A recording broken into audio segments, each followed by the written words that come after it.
రీసెంట్గా మన తెలుగు సినిమాలకి వ్యవస్థ తగ్గిపోయిందంటే ఏమో అనుకున్నాను.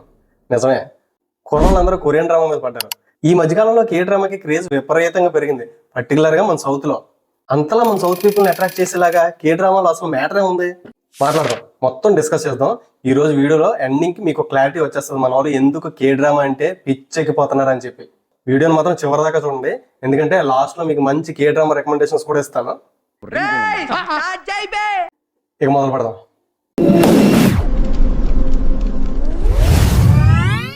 మీలో కొరియన్ డ్రామా ఎంతమంది చూస్తారో తెలియదు, కానీ అసలు నా ఫస్ట్ ఎక్స్పీరియన్స్ అయితే నేను ఏదో అందరూ చూస్తున్నారు కదా ఏముంది కదా అని చెప్పి కొరియన్ డ్రామా చూద్దామని చెప్పి స్టార్ట్ చేశాను. నాకైతే లిటరల్గా అందులో హీరో ఎవడో విలన్ ఎవడో తెలుసుకోవడానికి కూడా 3-4 సీజన్లు చూడాల్సి వచ్చింది. ఎందుకంటే అందరూ చూడడానికి ఒకలాగా ఉంటారు కదా. మీకు కూడా ఎలాగ అనిపించిందా? ఖచ్చితంగా కామెంట్ సెక్షన్లో చెప్పండి. ఎక్కడ కొరియా, ఎక్కడ ఇండియా, అసలు ఎక్కడి నుంచి ఎక్కడికి వచ్చింది కంటెంట్? అసలు మన ప్లేస్ కాదు, మన లాంగ్వేజ్ కాదు, అయినా సరే అంతలాగా పిచ్చెక్కిపోవడానికి మన తెలుగు ఆడియన్స్ కనెక్ట్ అవ్వడానికి రీజన్ ఏంటి? దీని వెనక ఒక ఇంపార్టెంట్ సీక్రెట్ ఉంది. ఇది తెలుసుకోవాలంటే అసలు తెలుగు సినిమాకి కొరియన్ డ్రామాకి ఉన్న సిమిలారిటీస్ ఏంటనేది మనం తెలుసుకోవాలి. అసలు మన తెలుగు సినిమాలు ఏముంటాయి? ఫ్యామిలీ ఎమోషన్స్, ఫ్రెండ్షిప్, పెద్దోళ్ళు అంటే గౌరవం, ప్రేమికుల మధ్యలో ఆప్యాయత. సరిగ్గా కొరియన్ డ్రామాలో కూడా ఇవే ఉంటాయి. మీరు వెస్ట్రన్ కల్చర్ చూసినా, హాలీవుడ్ మూవీస్ చూసినా అక్కడ కల్చర్ అంతా డిఫరెంట్గా ఉంటుంది, అంతా ఇండివిజువాలిటీ ఎక్కువ ఉంటుంది. కానీ కొరియన్ డ్రామాస్లో అలా ఉండదు. అక్కడ ఇంట్లో పెద్దవాళ్ళని ఎలా గౌరవించాలి, ఒకరికొకరు ఎలా నిలబడాలనేది చాలా బ్యూటిఫుల్గా చూపిస్తున్నారు. ఇంకొక ముఖ్యమైన విషయం, లవ్ స్టోరీస్. అసలు ఒకప్పుడు మన దగ్గర ఎలాంటి లవ్ స్టోరీస్ వచ్చాయి? ఖుషి, 7G, బృందావన్ కాలనీ, డార్లింగ్ లాంటి డిఫరెంట్ లవ్ స్టోరీ మూవీస్ అన్ని వచ్చాయి కదా. కానీ ఇప్పుడు మన తెలుగు ఇండస్ట్రీలో మాస్, ఫైట్స్, యాక్షన్ ఇది ఎక్కువైపోయింది.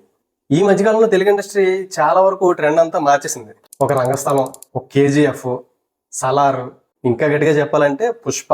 రీసెంట్గా ఈ గ్యాప్ను కొరియన్ డ్రామాస్ బాగా ఫిల్ చేశాయి. లవ్ స్టోరీస్లో ఆ ప్యూర్ ఎమోషన్ వాళ్ళు బాగా పండిస్తున్నారు. ఒకప్పుడు కొరియన్ డ్రామా చూడాలంటే కింద సబ్ టైటిల్స్ పెట్టుకుని మరీ చూసేవారు. ఆ సబ్ టైటిల్సే చూడాలా, మూవీలో క్యారెక్టర్ చూడాలని చెప్పి చాలా మంది ఇబ్బంది పడేవారు.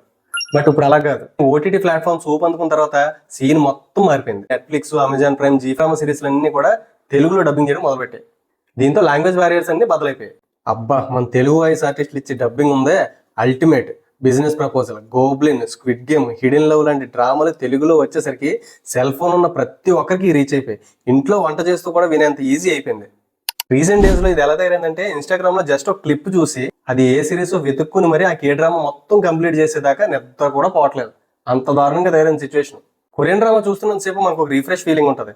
ఎందుకంటే కలర్ఫుల్ ఓవర్ సైజ్డ్ స్వెటర్లు, లాంగ్ కోట్లు, క్లాసీ డ్రెస్సులు, ఆ డ్రెస్సింగ్ సెన్స్ చూస్తే మనకు కూడా అలాంటి బట్టలు వేసుకోవాలనిపించేస్తుంది. దీంతో పాటు కొరియన్ ఫుడ్, అమ్మో, మన వాళ్ళు అసలు కే డ్రామాని ఎలా అడాప్ట్ చేసుకున్నారంటే మన వైజాగ్ లోనే రామన్ నూడిల్స్ అని చెప్పి స్పెషల్ గా దానికి ఒక ఫుడ్ స్టాల్ అని తెలుసా మీకు? People are crazy about that food. అసలు ఖాళీ కూడా ఉండదట. నేను కూడా వైజాగ్ వెళ్తే ఒకసారి ట్రై చేస్తాను. మీలో ఎవరైనా ట్రై చేస్తారా? ట్రై చేస్తే ఎలా ఉంటుంది అనేది ఒకసారి కామెంట్ సెక్షన్ లో చెప్పండి. అంతేకాదు కొరియాలో ఉండే కేఫ్లు, ఆ డార్క్ స్ట్రీట్స్, వర్షం పడే సీన్లు, విజువల్ కెమెరా వరకు చాలా కలర్ఫుల్ గా ఉంటుంది. ఒక రకమైన పీస్ఫుల్ వైబ్ ఇస్తాయి. అసలు కే డ్రామాని ఏమని పిలుస్తారు తెలుసా? Binge watch. బింజ్ వాచ్ అంటే మీనింగ్ ఏంటంటే ఒక్కసారి మొదలెడితే కంప్లీట్ అయ్యే వరకు మనం ఆపం అంట, చూస్తూనే ఉంటాం అంతే. దీనికి మెయిన్ రీజన్ ఏంటో తెలుసా?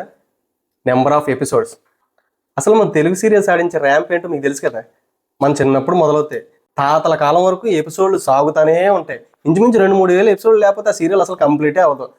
కానీ కే డ్రామాలో మాక్సిమం 20-30 ఎపిసోడ్స్ ఉంటాయి. ప్రతి ఎపిసోడ్కి ఎండింగ్లో ట్విస్ట్, ఎగ్జైట్మెంట్, కథ వేగంగా నడుస్తుంది. ఎక్కడ కూడా అనవసరమైన సాగదీతలు ఉండవు. ప్రతి ఎపిసోడ్ ఎండింగ్లోనూ ఒక చిన్న సస్పెన్స్ లేదా ట్విస్ట్ పెడతారు. దానివల్ల వ్యూవర్స్ అయ్యో నెక్స్ట్ ఎపిసోడ్లో ఏమవుతుందో చూసి పడుకుందాం అనుకుంటాడు. అలా రాత్రి 10 గంటలకు మొదలు పెడితే తెల్లవారుజాము 4 వరకు నాన్ స్టాప్గా చూస్తూనే ఉంటాడు. బోర్ కొట్టకుండా తక్కువ ఎపిసోడ్లో మొత్తం కథను ఫినిష్ చేయడమే ఇది సక్సెస్ ఫార్ములా. మీకు కే డ్రామాలో ఇంకో ఇంపార్టెంట్ విషయం చెప్పాలనుకుంటున్నాను. ఏంటంటే వీళ్ళు ఎంటర్టైన్మెంట్ అనే కాదు, దాంతోపాటు వే ఆఫ్ లైఫ్ అనేది చాలా బ్యూటిఫుల్గా చూపిస్తున్నారు. యాక్చువల్గా మీకు ఒక సింపుల్ ఎగ్జాంపుల్ తీసుకుని చెప్తాను. లాస్ట్ ఇయర్ నేను చూసిన కే డ్రామాస్ లో వన్ ఆఫ్ ద బెస్ట్ కే డ్రామాగా దీన్ని మీకు రిఫర్ చేస్తాను.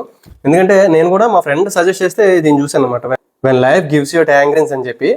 ఇందులో ఫీమేల్ లీడ్ తన లైఫ్ ని చైల్డ్హుడ్ నుంచి ఓల్డ్ ఏజ్ వరకు ఎంత బ్యూటిఫుల్ గా లీడ్ చేసిందని చెప్పి చాలా ఎక్సలెంట్ గా చూపించారు. మాక్సిమం స్పాయిలర్స్ లేకుండా చెప్తాను.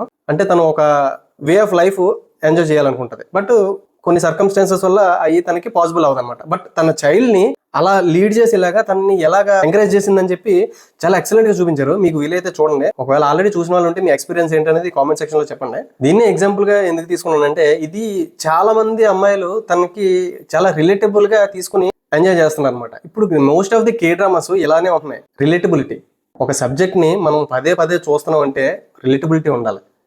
That is the main reason why south people connected K drama mostly. So ఇవన్నీ అబ్జర్వ్ చేస్తే మంచి emotions, Telugu dubbing, relatability, super fashion and tight screen play, ఇవే మనకి కే డ్రామాని తెలుగు పీపుల్కి ఇంత దగ్గర చేసాయి. ఒకవేళ నేను ఇప్పుడు వరకు ఒక్క కే డ్రామా కూడా చూడలేదు, అసలు నాకు ఏమైనా కొంచెం రికమెండ్ చేయి మావా అంటే, మీకు థ్రిల్లర్ మైండ్ సెట్ గేమ్ ఇష్టమైతే స్క్విడ్ గేమ్ చూడండి. మంచి రొమాంటిక్ డ్రామా కావాలంటే క్రాష్ ల్యాండింగ్ ఆన్ యూ లేదా బిజినెస్ ప్రపోజల్ చూడండి. జాంబీస్ లాంటి యాక్షన్ థ్రిల్లర్ చూడాలంటే all of us are dead కానీ ట్రైన్ టు బోసన్ కానీ చూడండి. లేదు మీ పిల్లలకు కూడా మంచి స్కూలింగ్ గురించి చూపించాలనుకుంటే టీచ్ యూ లెసన్ అని ఉంటుంది. ప్రతి ఎపిసోడ్లోని స్టోరీ ఎండ్ అయిపోద్ది, మళ్ళీ కొత్త ఎపిసోడ్కి మళ్ళీ ఇంకో స్టోరీ వస్తుంది.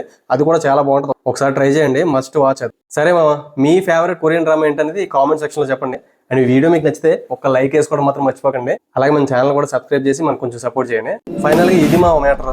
మరో ఇంట్రెస్టింగ్ మ్యాటర్తో నెక్స్ట్ వీడియోలో మళ్ళీ మీ ముందుకు వస్తా. అంతవరకు బాయ్.